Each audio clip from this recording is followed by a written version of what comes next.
नमस्कार, आप देख रहे हैं 5 की बात। मैं हूं नगमा। राजस्थान का नेता कौन, अशोक गहलोत या सचिन पायलट?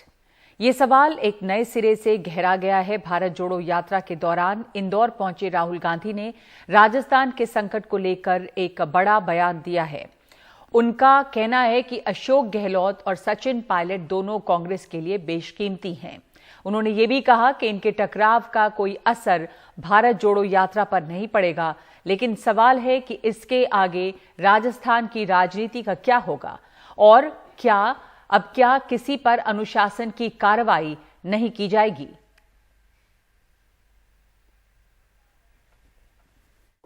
देखिए, मैं इसमें जाना नहीं चाहता हूं कि किसने क्या कहा। ठीक है, ये दोनों नेता कांग्रेस पार्टी के एसेट्स हैं, मगर मैं आपको एक बात की गारंटी दे सकता हूं कि भारत जोड़ो यात्रा पर इसका कोई असर नहीं पड़ने वाला है। तो राहुल गांधी कह रहे हैं कि भारत जोड़ो यात्रा पर इसका कोई असर नहीं पड़ेगा। दोनों ही नेता कांग्रेस पार्टी के लिए बेशकीमती हैं, एसेट हैं, यानी कि दोनों की अपनी अपनी उपयोगिता है। लेकिन फिर दोनों एक दूसरे पर, या कम से कम गहलोत ने जिस तरह के वार किए हैं सचिन पायलट पर, उसके बाद क्या किसी किस्म की अनुशासन की कार्रवाई भी उन पर होनी चाहिए या हो सकेगी? पर पूरा मामला है क्या? आखिर अशोक गहलोत ने क्या कहा था और अशोक गहलोत और सचिन पायलट का जो टकराव है वो लगातार किस तरह से और बढ़ता या उलझता जा रहा है? एक बार इस पूरे मामले पर नजर डालते हैं।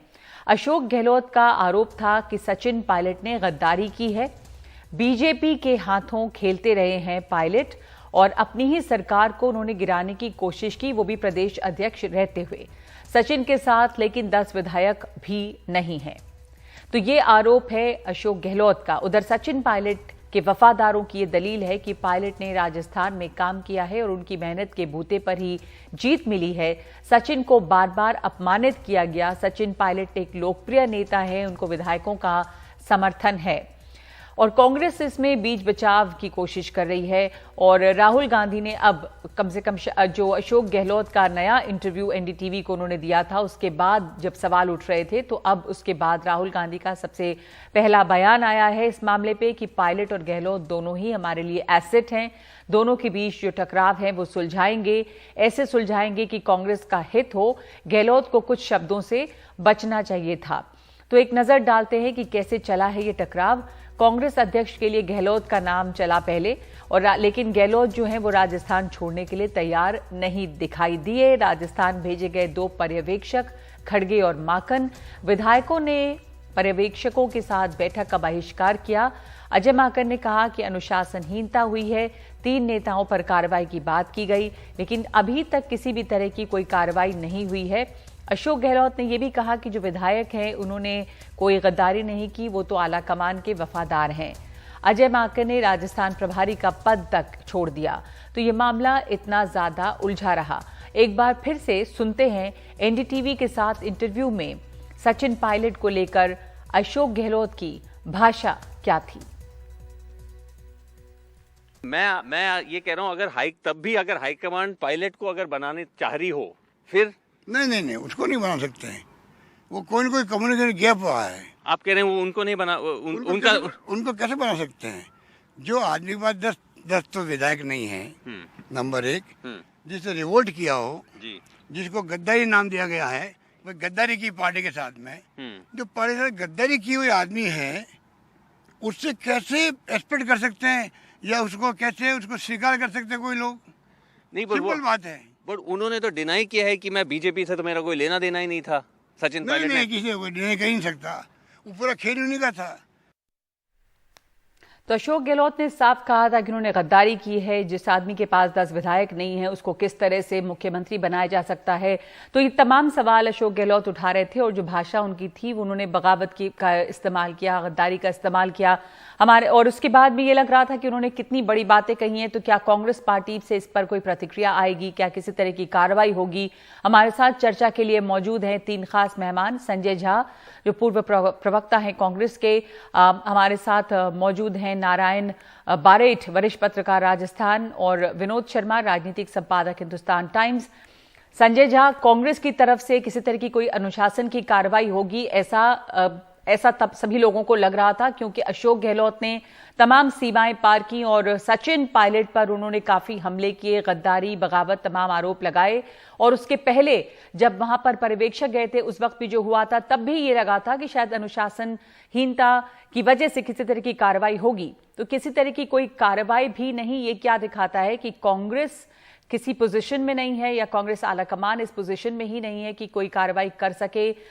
अशोक गहलोत ने बिल्कुल खुलकर तमाम बातें की थी सचिन पायलट के खिलाफ। नागमा जी, देखिए, इसमें कोई दो राय नहीं है कि दोनों नेता गहलोत जी और सचिन पायलट दिग्गज नेता है राजस्थान के। लेकिन जिस तरीके का भाषा, एक अभद्र या अश्लील भाषा का प्रयोग यहाँ पर गहलोत जी ने किया है, वो बहुत ही, मैं समझता हूँ, खेदजनक है। सच्चाई यही है और कांग्रेस पार्टी को इसको सामना जल्द से जल्द करना पड़ेगा कि आपको इस समस्या का समाधान अभी ढूंढना पड़ेगा। वक्त नहीं है, चुनाव 1 साल के अंदर है और कांग्रेस पार्टी को निर्णय लेना पड़ेगा कि आप गहलोत जी के साथ जाना चाहते हैं, जिनके नेतृत्व में 2 बार बहुत ही, मैं समझता हूं कि बुरा हाल हुआ था कांग्रेस का, और या अब भविष्य में आप अपना जो कहते हैं कि इन्वेस्टमेंट करना चाहते हैं, जो सचिन पायलट के हाथ में होना चाहिए। मैं समझता हूं कि कांग्रेस पार्टी का जो एक रणनीति रहा है कि जब भी कोई एक परेशानी हो तो उसको आप दबा कर रखें, आप इंतजार करें कि भगवान के आसमान से कोई एक नया आपके लिए कोई सुलझन मिल जाएगा। वैसे नहीं होता है। आपने देखा कि पंजाब में क्या हुआ। तो यहां पर कांग्रेस पार्टी को अभी बिना, मैं समझता हूं कि हिचकिचाए हुए, तो राहुल गांधी का जो आज का बयान था, जब उनसे पूछे जाने पर कि मैं इस पर ज्यादा नहीं पढ़ना चाहता, लेकिन मैं ये कहूंगा कि दोनों ही एसेट हैं, तो क्या संदेश देते? उनसे इससे ज्यादा की कोई उम्मीद थी क्या? देखिए, मैं नगमा जी आपको इतना जरूर कहूंगा कि मुझे लगता है कि कांग्रेस पार्टी में ये निर्णय ले लिया गया है कि भविष्य की जिम्मेदारी राजस्थान का सचिन पायलट को दिया जाएगा। इसीलिए जब वासु से बात कर रहे थे गहलोत जी, जिस तरीके का उन्होंने एक आक्रामक एक शैली या रुख दिखाया, ये इस बात का प्रतीक था कि वो घबराए हुए हैं और वो एक तरीके से हताश है। तो इसीलिए वो जिस तरीके का उन्होंने हमला सचिन पायलट पे किया, वो एक कांग्रेस के आला कमान को एक संदेश जा रहा था कि यदि आप लोग मुझे हटाएंगे तो मैं यहाँ पर कुछ भी करने के लिए तैयार हूँ। और इस कुछ भी क्या हो सकता है, ये तो आप भी जानती है। जी, नारायण बारेट, ये आप मानते हैं कि ये साफ घबराहट थी अशोक गहलोत की, जो एनडीटीवी से उन्होंने बात की और जिस तरह के उन्होंने बयान दिए सचिन पायलट के खिलाफ, ये या वो आला कमान को चुनौती दे रहे हैं खुली तौर पे, क्योंकि भविष्य अगर सचिन पायलट के साथ है, लेकिन वो साफ कह रहे हैं कि उनको बनाया ही नहीं जा सकता, राजस्थान में कोई तरह का उनको मुख्यमंत्री नहीं बनाया जा सकता। तो वो क्या संदेश देते हैं गहलोत, और क्या ये उनकी एक हताशा दिखाई देती है? अब तक ये माना जाता रहा कि अशोक गहलोत हाईकमान के वफादार है, वो उनके रणनीतिकार भी है, वो संकट मोचक भी है। जब भी कोई विपत्ति आपत्ति आई, उनको भेजा गया और हर परीक्षा में वो खरे उतरे हैं। 2 बातें जहन में रखिए कि उनके दिमाग में क्या होगा। ये विवाद ताजा उस समय शुरू हुआ जब सचिन पायलट साहब ने कहा कि प्रधानमंत्री ने उनकी तारीफ की अशोक गहलोत की, और हमने देखा कि गुलाम नबी की तारीफ की। तो उसके बाद क्या हुआ, उनकी तुलना गुलाम नबी आजाद की घटना से की और उनको एक तरह से बीजेपी की तरफ जाता हुआ बताया गया। ये उनको काफी बुरा लगा। नंबर 2, जब 35 दिन तक विधायक उस बाड़े में बंद थे और जिस दिन सचिन पायलट को वापस लिया गया था, उस दिन विधायक बहुत आंदोलित थे, उद्वेलित थे और विरोध कर रहे थे कि इनको क्यों लिया जा रहा है। तो ये 2 बातें उनके सामने रही है। अशोक गहलोत को ये काफी बुरा लगा है कि उनकी तुलना गुलाम नबी आजाद की घटना से की गई है, क्योंकि हमने देखा है कि जब बगावत हुई थी तो उस समय अशोक गहलोत के भाई पे छापे पड़े, उनके करीब के लोगों पे छापे पड़े, या ईडी थी, इनकम टैक्स थी, सीबीआई थी, उनको प्रताड़ित किया गया। तो उस आदमी को लगा क्या मैं इस तरह मेरे को श्रेणीबद्ध किया जा रहा है कि मैं बीजेपी में जा सकता हूं। जी, पर नारायण बारेट जी, उसके बावजूद कांग्रेस आलाकमान अगर कोई कार्रवाई नहीं करके सचिन पायलट को वापस लेती है, और अशोक गहलोत तो इस समय क्या उसको चुनौती देते हुए दिख रहे हैं? वो कहते हैं कि वो वफादार हैं कांग्रेस आलाकमान के, पर जो इनकी इंटरव्यू में जो बातें उन्होंने कही, उसके बाद मतलब वो जो एक तरह से तमाम लिमिट्स क्रॉस करके खुले में ये बातें कर रहे हैं कि कैसे वो सचिन पायलट के साथ काम नहीं कर सकते बिल्कुल, या सचिन पायलट को बिल्कुल मुख्यमंत्री नहीं बनाए जा सकते यहां पर क्योंकि उन्होंने बगावत की है। तो आलाकमान का जो फैसला था, ये तो उसको चुनौती देना हुआ। देखिए वो आप जब ये उनको वापस देने की खबर आई थी तो विधायक काफी नाराज थे। अशोक गहलोत ने एक बात कही थी कि भूल जाइए, आगे देखिए। मुझे नहीं लगता कि वो एक सीमा रेखा हाईकमान की क्रॉस करेंगे। आप याद रखिए कि जब अशोक गहलोत पीसीसी उनका बने जो थे, मौजूदा इंटरव्यू था जो उन्होंने एनडीटीवी को दिया, जिसमें उन्होंने बगावत की बात की है, जिसमें उन्होंने कहा है कि इन्होंने गद्दारी की है, सचिन पायलट ने, ये तमाम बातें जब वो बोल रहे हैं तो वो क्या दिखाता है? और उसके बाद आज राहुल गांधी का जो बयान है उससे क्या मतलब निकाल रहे हैं आप? वो कैसे स्वीकार करेंगे कि जब सबको पता है कि वकील तक उपलब्ध किसने कराया था, हरीश साल्वे किसकी तरफ से आए थे, तो उनके मन में ये तो है ही, वो ही नहीं, उनके समर्थकों के दिमाग में भी है। और आप हैंडलिंग देखिए कि जब अशोक गहलोत पीसीसी बने थे उनके सामने कितने दिग्गज थे, हरदेव जोशी, जगन्नाथ पाटिया, शिवचंद्र माथुर, बलराम जाखड़, एक से एक स्टालवार्ड थे। कभी ऐसी नौबत नहीं आई। ऐसी नौबत क्यों आई है? जबकि दोनों पक्षों को बिठा के हाईकमान को बात करनी चाहिए थी। और ये रोज इन 4 साल में एक भी दिन ऐसा नहीं गया जब दोनों के बीच में कटुता की बात सार्वजनिक मंचों पे न हुई हो। तो ज्यादा चुनौती कांग्रेस को राजस्थान में बीजेपी से नहीं है, बीजेपी कांग्रेस को कांग्रेस के भीतर से चुनौती है। तो देखना चाहिए था पार्टी को। और आप सोचिए अशोक गहलोत इस लिमिट पे क्रॉस करता जो है ना कि कोई यूं ही बेवफा नहीं होता, कुछ तो मजबूरियां रही होगी। जिस आदमी पे पॉलिटिकली आप इन्वेस्ट किया है, जैसे एक उद्योगपति फैक्ट्री में इन्वेस्ट करेगा, एक किसान खेत पे इन्वेस्ट करेगा, ऐसे राजनीतिक पार्टी भी अपने वर्कर पे निवेश करती है। अशोक गहलोत पे निवेश किया जा चुका है, सचिन पायलट पे निवेश किया जा रहा है। पार्टी की खूबसूरती और कुशलता तो इसमें कि क्या वो दोनों को साथ लेके चल सकती है क्या वो साथ लेके चल सकती है? आज क्या लगा कि क्या सुलह कराएंगे राहुल गांधी? विनोद शर्मा जी, आपको क्या लगता है? इस तमाम अब तो सब चीजें सामने हैं, सब चीजें पब्लिक में, कोई ढकी छुपी बातें हैं नहीं कि लोग कयास आराई कर रहे हों। उसके बाद राहुल गांधी का जो बयान है कि इसमें ज्यादा नहीं पड़ेंगे हम और दोनों ही हमारे लिए एसेट हैं। सही है कि दोनों एसेट हैं, पर क्या इन दोनों को साथ लेकर कोई गुंजाइश है अब राजस्थान में? या उनके बयान से हम क्या आप मतलब निकालते हैं सियासी? देखिए, राहुल गांधी ने जो बात कही वो पॉलिटिकली करेक्ट बात है, लेकिन रियलिस्टिकली की गई बात नहीं है। वो इन दोनों के बीच में जो वैनमस्य है वो इतना बढ़ चुका है कि एक लंबे प्रोसेस की जरूरत होगी कि लोगों को साथ बिठाकर एक मॉडस विवेंडी निकाला जाए जिसके चलते दोनों का फेस सेविंग हो। देखिए, बार बार पंजाब से कंपेयर होती है राजस्थान की सिचुएशन। एक अहम फर्क लोग भूल जाते हैं जब पंजाब से कंपेयर करते हैं राजस्थान को, वो ये कि बावजूद इसके कि कैप्टन अमरिंदर सिंह एक बड़े कद्दावर नेता थे पंजाब के, लेकिन जब नेतृत्व परिवर्तन वहां हुआ उस वक्त उनके साथ एमएलए कोई भी नहीं था, इसीलिए वहां नेतृत्व परिवर्तन हो गया। अपनी लेजिस्लेचर पार्टी में कैप्टन साहब आइसोलेटेड थे। ये बात अशोक गहलोत पे लागू नहीं होती है, कम से कम जो आखिरी प्रकरण जो हमने जयपुर में देखा उसके चलते।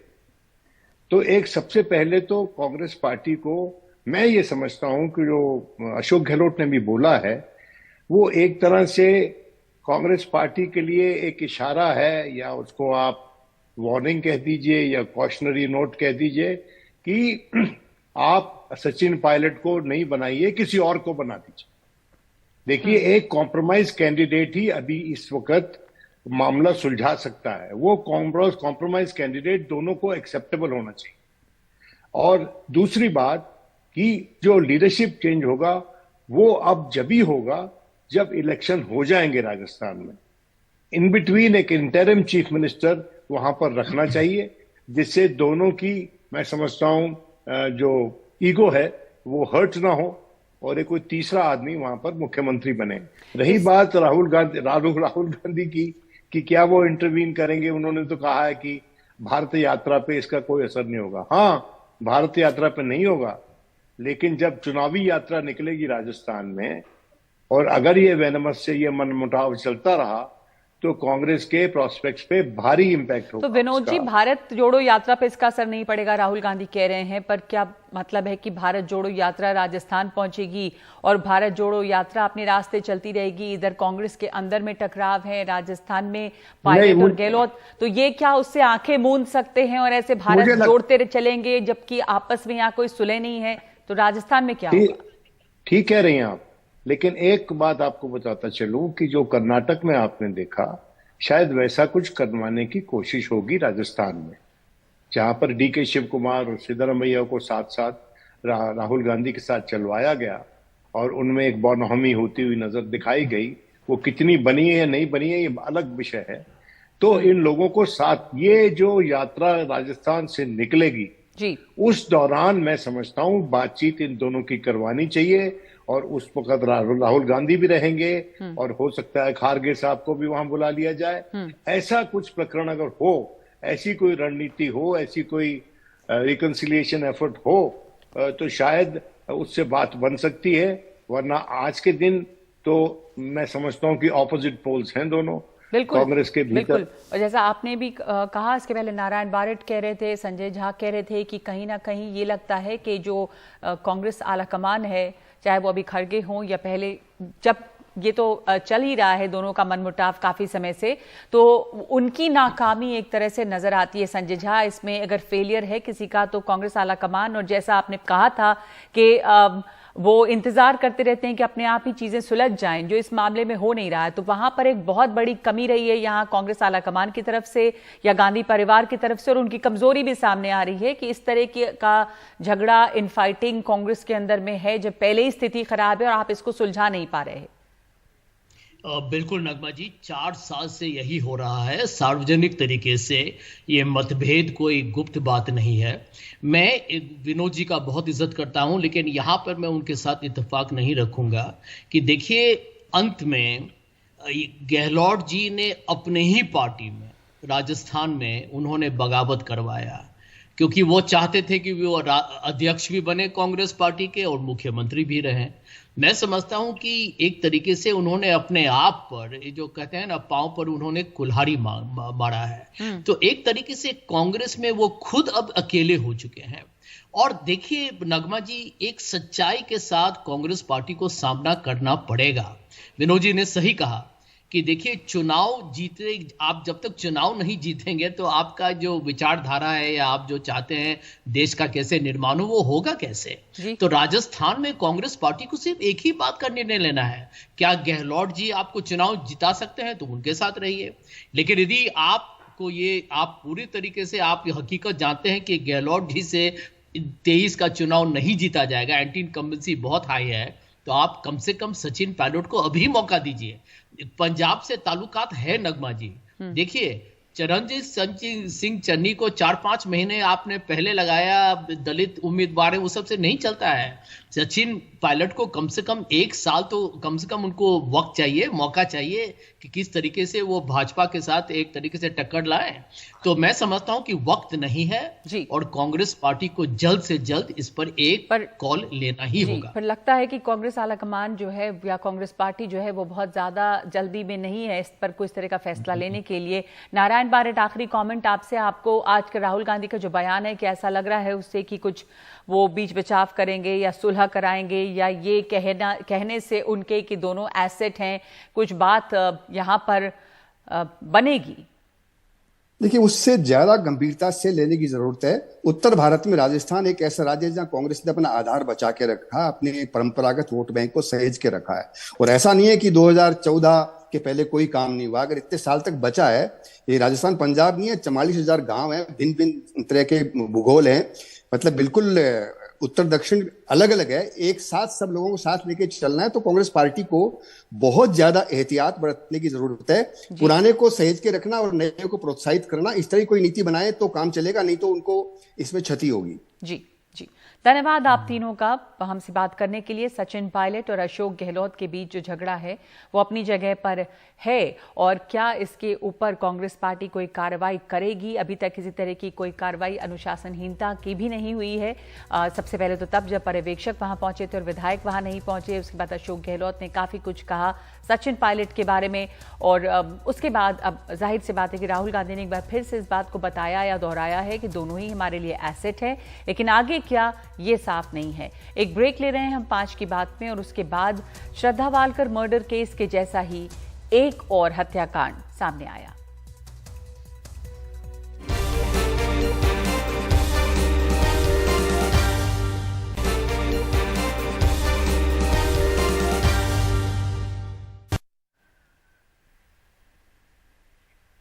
सुप्रीम कोर्ट ने कॉलेजियम की सिफारिशों के बावजूद जजों के नियुक्त न किए जाने पर सरकार को खरी खरी सुनाई है। अदालत ने कहा है कि ऐसा लगता है कि सरकार एनजेएसी रद्द करने के फैसले से नाखुश है। सरकार जजों की नियुक्ति पर बैठी रहेगी तो सिस्टम कैसे काम करेगा? पिछले 2 महीने से सब कुछ ठप है। हमें न्यायिक पक्ष पर फैसला करने को विवश न करें। अदालत ने किरेन रिजिजू के बयान पर भी निराशा जताई है। जस्टिस संजय किशन कौल ने कहा कि कॉलेजियम पर सार्वजनिक बयान सही नहीं था। ये उच्च पद पर बैठे व्यक्ति का बयान है, कोई प्रेस रिपोर्ट नहीं। इस मामले में अगली सुनवाई अब 8 दिसंबर को होगी। हमारे साथ इस वक्त मेरे सहयोगी आशीष भार्गव हैं। आशीष, आपसे समझना चाहेंगे कि ये मामला पूरा क्या जिसके ऊपर खरी खरी सुनाई है सुप्रीम कोर्ट ने केंद्र सरकार को, और दूसरे किरेन रिजिजू के बयान से भी वो नाखुश दिखाई देते हैं। जी देखिए, यहाँ पर एक पिटीशन आई थी जिसमें ये मांग की गई थी कि हाईकोर्ट में कॉलेजियम की सिफारिश के बावजूद केंद्र सरकार नियुक्तियां नहीं कर रही है, इसलिए न्यायिक आदेश दे केंद्र सरकार को कि ये नियुक्तियां की जाएं। तो इस पर एक अहम सुनवाई हुई थी पिछली बार भी, और सुप्रीम कोर्ट ने कड़ा रुख अपनाया था और केंद्र सरकार को कहा था कि लॉ सेक्रेटरी को नोटिस जारी किया था और कहा था कि वो अपना जवाब दाखिल करे, क्योंकि अवमानना याचिका ये है। तो इसके बाद आज ये सुनवाई शुरू हुई तो सुप्रीम कोर्ट ने नाराजगी जताई और सुप्रीम कोर्ट ने कहा कि जो पुरानी सिफारिश है, सबसे पुरानी, वो 1.5 साल पुरानी है, 2021 की सिफारिश है। 2 महीने से पूरा सिस्टम ठप पड़ा है, कोई काम नहीं हो रहा है। सुप्रीम कोर्ट को ये भी नहीं पता है कि आखिरकार केंद्र सरकार को क्या आपत्ति है, नियुक्तियां नहीं हो रही है। और उन्होंने ये भी कहा कि ऐसा लगता है जैसे एनजेएसी रद्द जो सुप्रीम कोर्ट ने किया था उसकी वजह से केंद्र सरकार खुश नहीं है। साथ ही ये सवाल भी उठाए हैं कि अगर नियुक्तियां नहीं होगी तो देश की न्यायिक व्यवस्था कैसे चलेगी, और कहा है कि 8 दिसंबर को आए और एजी और एसजी यानी सॉलिसिटर जनरल और अटॉर्नी जनरल को कहा है कि वो केंद्र सरकार को सुप्रीम कोर्ट की भावनाएं बताए और ये नियुक्तियां की जाए, ये सुनिश्चित हो। तो एक बड़ी आपत्ति जताई है किरेन रिजिजू जो लॉ मिनिस्टर हैं, उनके एक बयान पर, एक टीवी में चैनल पर उन्होंने कहा था कि सर ये नहीं कह सकते कि सरकार फाइलों पर बैठी हुई है, कॉलेजियम फाइल भेजता है, इसका मतलब ये नहीं कि सरकार सीधे साइन कर दे, मंजूरी दे दे। अगर ऐसा कॉलेजियम सुप्रीम कोर्ट को चाहिए तो खुद ही नियुक्तियां कर दे, फाइल केंद्र सरकार को भेजने की जरूरत नहीं है। इस पर नाराजगी जाहिर की है सुप्रीम कोर्ट ने। जस्टिस संजय किशन कौल ने कहा कि ये ऐसा नहीं बोलना चाहिए था कानून मंत्री को, ये कोई प्रेस की रिपोर्ट है तो हम इग्नोर कर देते, लेकिन एक उच्च पद पर बैठा हुआ व्यक्ति ऐसी बात कहता है, ये काफ़ी निराशाजनक है। तो एक तरीके से आपत्ति जताई है कॉलेजियम को लेकर जिस तरह की बयानबाजी की लॉ मिनिस्टर ने, कानून मंत्री ने की है। और अब सुप्रीम कोर्ट ने इस पर कड़ा रुख भी अपनाया है कि अब और इंतजार नहीं किया जा सकता, विवश ना करें कि कोई जुडिशियल फैसला देकर, न्यायिक फैसला देकर ये आदेश लागू कराया जाए। जी धन्यवाद आशीष।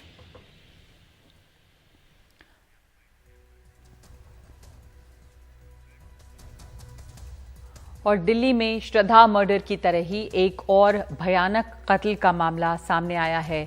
मामला पांडव नगर का है, जहां पे अंजन दास नाम के एक शख्स का कत्ल करके उसके टुकड़े टुकड़े किए गए। सबसे ज्यादा हैरानी की बात यह है कि अंजन दास के कत्ल का इल्जाम उसकी पत्नी पूनम और सौतेले बेटे पे है। दिल्ली पुलिस की क्राइम ब्रांच ने इस गुत्थी को सीसीटीवी फुटेज के आधार पर सुलझाने का दावा किया है। पूर्वी दिल्ली इलाके से इंसानी शरीर के टुकड़े मिल रहे थे, जो एक बड़ी पहेली बनी हुई थी। पुलिस ने आरोपी मां बेटी को गिरफ्तार किया है और दोनों से पूछताछ चल रही है और पुलिस अब डीएनए जांच के जरिए कत्ल के सारे तार जोड़ने की कोशिश में है।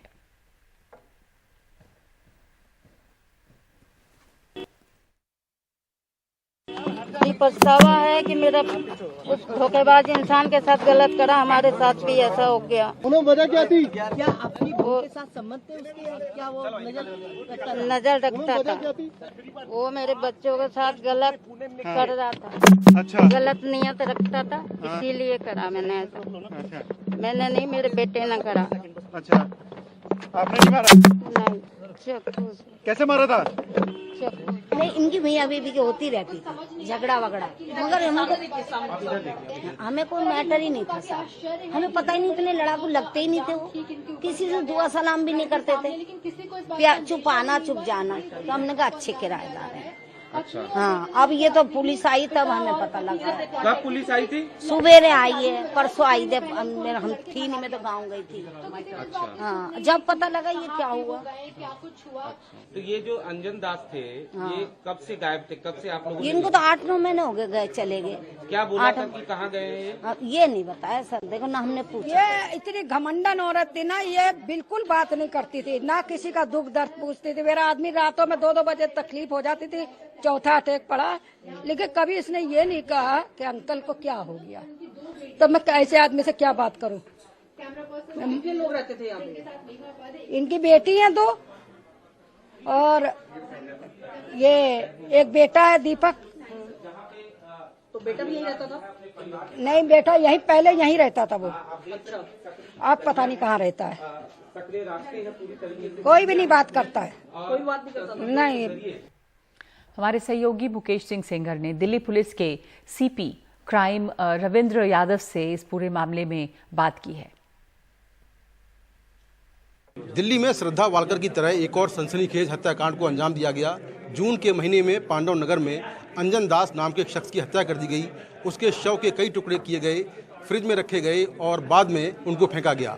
इस मामले में दिल्ली पुलिस की क्राइम ब्रांच ने एक महिला पूनम और उसके बेटे दीपक को गिरफ्तार कर लिया है। इस मामले पर बात करने के लिए मेरे साथ हैं special CP crime Ravindra Yadav ji. Sir, ये पूरा मामला क्या है और कैसे सुलझाया? जैसा आपने बताया 6 माह पुराना मामला है और ये एक चैलेंज की तरह हमारी क्राइम ब्रांच ने इसको लिया कि ये केस सॉल्व नहीं हो रहा था। आखिरकार एक हमारे को इनपुट आया कि कल्याणपुरी से एक अंजन नाम का आदमी काफ़ी दिन से नहीं दिख रहा है और किसी को खबर भी नहीं है कि वो कहाँ चला गया। जब उसका हमने पता लगाना शुरू किया तो पता चला कि उसकी ये जिसके साथ रहता था पूनम और दीपक तो है। इनसे जब पूछा गया तो इन्होंने कहा कि हमें नहीं पता, वो काफ़ी दिन पहले हमें छोड़ के चला गया।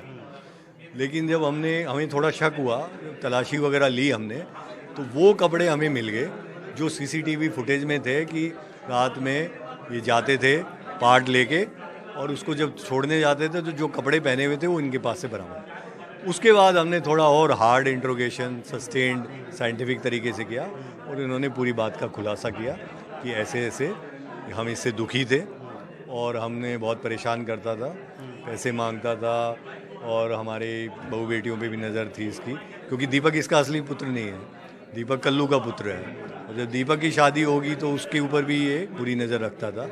और वो जो लड़की थी जो डाइवोर्स होके पूनम के साथ रही थी वो भी इसकी असली बेटी नहीं थी। तो सब मिला के इस प्रकार का माहौल बना हुआ था कि इससे परेशान थे। उन्होंने कहा और कोई उपाय नहीं है, इसको इस तरह से इसका मर्डर करें ताकि हमारे पे कोई बात ना आए। तो इन्होंने इसको रात में शराब पिलाई, 30 तारीख की रात को गोलियां मिलाई उसमें, जब ये बेहोशी की हालत में आ गया तब इसको मार दिया। फिर इसको बॉडी को इन्होंने छोड़ दिया एक दिन के लिए। जब वो खून वगैरह सब साफ़ हो गया फिर इन्होंने बॉडी के टुकड़े किए, उसको काट के दराती टाइप का जो डैगर होता है, और फिर उसको फ्रिज में रखा। फिर एक एक करके टुकड़े इन्होंने जो भी सुनसान जगह थी वहाँ पे छोड़। कुल कितने टुकड़े किए थे? इसका ये कहना है कि 8 से 10 टुकड़े थे। 6 टुकड़े तो उसी दिन जो 6 जून से अगले 3-4 दिन में अलग अलग जगह मिल चुके हैं। 3-4 टुकड़े और बता रहा है कि मैंने इधर उधर डाले थे, वो अब इसकी रिमांड लेके पुलिस उसको रिकवर कर रही है। ये बता रहा है कि एक डैगर भी लिया था, एक चाकू भी लिया था, दोनों का इसने इस्तेमाल किया है। वो अभी रिकवर करेंगे हम, आज या कल में रिकवर हो जाना चाहिए। और सबूत मिटाने के लिए इन्होंने पूरा एहतियात ये किया कि बहन को भी इन्होंने भेज दिया कि उसको पता ना चले। खाली ये 3 लोग थे, 2 ने मिल के तीसरे का मर्डर किया। अगले दिन उसको बॉडी को बंद कर दिया और ये अपने घर चले गए कि भाई वहाँ पे कुछ नहीं है, वो बाप है वहाँ पे कुछ नहीं। बाद में इन्होंने सबको कह दिया, वो कहीं छोड़ के हमें चला गया। श्रद्धा हत्याकांड में इस्तेमाल हथियार बरामद होने की बात कही जा रही है। इस बीच श्रद्धा की एक अंगूठी भी बरामद हुई है। बताया जा रहा है कि आफताब ने इस अंगूठी को दूसरी लड़की को दे दिया था जिसे श्रद्धा की हत्या के बाद घर बुलाया था। आफताब का आज फिर से पॉलीग्राफ टेस्ट हो रहा है जो सुबह 11 बजे शुरू किया गया।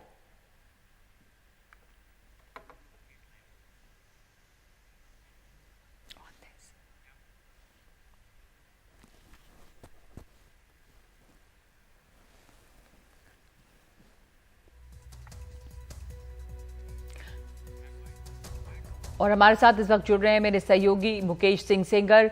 मुकेश, एक तो इस आफ्ताब पूनावाला की का पॉलीग्राफ टेस्ट जो है वो चल रहा है लगातार, उसमें क्या नई बातें आई हैं, और दूसरे एक और मर्डर जिसकी गुत्थी इतनी उलझी हुई थी वो भी अब धीरे धीरे सुलझ रही है, और बिल्कुल उसी तरह की हत्या और उसके बाद जो लाश का डिस्पोजल है जैसा कि श्रद्धा वालकर केस में देखा गया। देखिए, इसमें किसी भी मर्डर केस में दो बड़ी चीज़ें काफ़ी अहम होती हैं। पहला, जिसकी हत्या हुई है उसका शव मिलना, और दूसरा वेपन ऑफ ऑफेंस मिलना, यानी कि जो हथियार इस्तेमाल किया गया है हत्या में या हत्या के बाद उसका मिलना। तो अभी पुलिस ने, दिल्ली पुलिस के सूत्रों से हमें जानकारी मिली है कि जिस हथियार से आफ्ताब ने श्रद्धा के शव के टुकड़े किए थे, दिल्ली पुलिस ने वो हथियार बरामद कर लिया है, और ये काफ़ी इंपॉर्टेंट डेवलपमेंट है इस पूरे केस में। दरअसल एक आरी को दिल्ली पुलिस गुरुग्राम में तलाश रही थी, और वो आरी कुछ दिन पहले तक बरामद नहीं हो पाई थी। तो अभी ये साफ नहीं है कि ये आरी वही आरी मिली है या कुछ और वेपन है, लेकिन दिल्ली पुलिस के सूत्रों ने हमसे बताया है कि जो वेपन इस्तेमाल हुआ है श्रद्धा को काटने में, वो वेपन मिल गया है, बरामद हो गया है।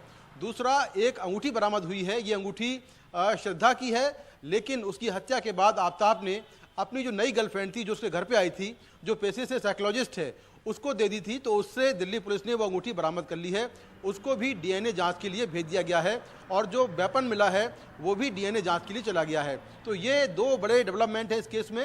जो तीसरी बात है, जो आरोपी आफ्ताब है उसका पॉलीग्राफी टेस्ट चल रहा है। ये टेस्ट FSL रोहिणी लैब में सुबह 11 बजे शुरू हुआ था और अभी भी जारी है। इस टेस्ट के बाद अब 5 दिसंबर को आरोपी आफ्ताब का नार्को टेस्ट होगा। उसके पहले की तैयारियां भी पूरी कर ली गई हैं। तो आज सुबह आफ्ताब FSL रोहिणी पहुंचा था, और वहां पर जो FSL के एक्सपर्ट हैं और दिल्ली पुलिस के अधिकारी हैं वो लगातार उससे सवाल कर रहे हैं। इस हत्याकांड में से जुड़ी जो भी जानकारी उसके पास हो सकती है वो पॉलीग्राफ टेस्ट के जरिए उससे ली जा रही है, और इस टेस्ट के बाद फिर नार्को टेस्ट होगा जिसमें आरोपी कुछ अहम जानकारियाँ दे सकता है। तो ये दोनों टेस्ट काफ़ी इंपॉर्टेंट हैं दिल्ली पुलिस के लिए कि उसकी जाँच को शायद उसमें कोई हेल्प हो जाए, लेकिन दोनों ही टेस्ट कोर्ट में सबूत के तौर पर मान्य नहीं है, यानी दोनों ही टेस्टों की कोर्ट में कोई मान्यता नहीं है। लेकिन जांच में ये दोनों टेस्ट जो है वो उससे जांच में हेल्प हो सकती है।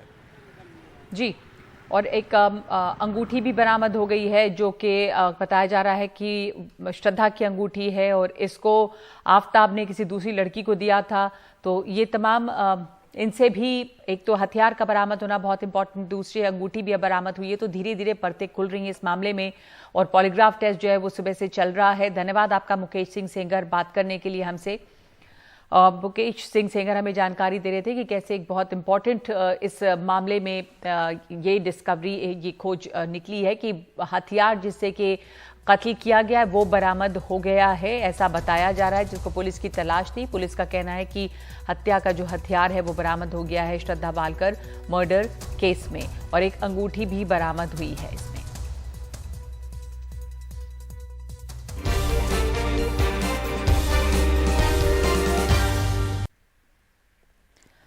उत्तर प्रदेश के मैनपुरी में उपचुनाव हो रहे हैं। ये सीट सपा के संस्थापक मुलायम सिंह यादव के निधन के बाद से खाली है। समाजवादी पार्टी की तरफ से डिंपल यादव यहां से उम्मीदवार हैं, और डिंपल यादव से बात की है हमारे सहयोगी आलोक पांडे ने। Ma'am, I saw that you've been invoking Netaji's name, Mulayam Singh Yadav's name a lot.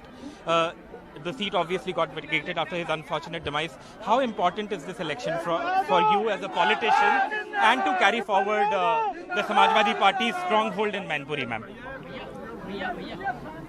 Netaji हमारे बीच में अब नहीं है, हम सभी को पता है ये बात, और यह चुनाव 1 साल का चुनाव है। यह मेरा चुनाव नहीं है, यह एक मौका है यहाँ इस क्षेत्र की जनता के पास कि वो सच्ची श्रद्धांजलि दे सकें अपने पूजनीय नेताजी को। मैम, बीजेपी का भी कैंपेन हो रहा है, उनके भी बिग गन्स योगी आदित्यनाथ भी आज आए कैंपेन करने के लिए, बाकी लोग भी कर रहे हैं। वो ये कह रहे हैं कि अखिलेश यादव या उनका परिवार नेताजी का असली उत्तराधिकारी नहीं है। They are saying that you kind of usurped Netaji's legacy, उनको पावर से हटाया। बहुत सारे आरोप लगा रहे हैं। How do you respond to those allegations? कैसे आप रिस्पॉन्ड करेंगे? जो काम समाजवादी सरकार ने किए हैं और जो नेताजी के सिद्धांत रहे हैं, जो उनके आदर्श रहे हैं, उन्हीं पे लगातार निरंतर काम हो रहा है।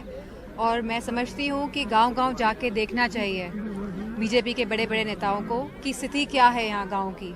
यहाँ पे इतने युवा आपको नज़र आ रहे हैं, किसी कहीं पे भी चले जाइए आप, युवा ही युवा नज़र आ रहे हैं और किसी के पास नौकरी नहीं है, किसी के पास रोजगार नहीं है, किसानों के पास डीएपी की किल्लत है और मिल भी रही है तो इतनी महंगी मिल रही है, 1700 2000 की। बिजली विभाग का भ्रष्टाचार अलग से गांव वासियों को झेलना पड़ रहा है।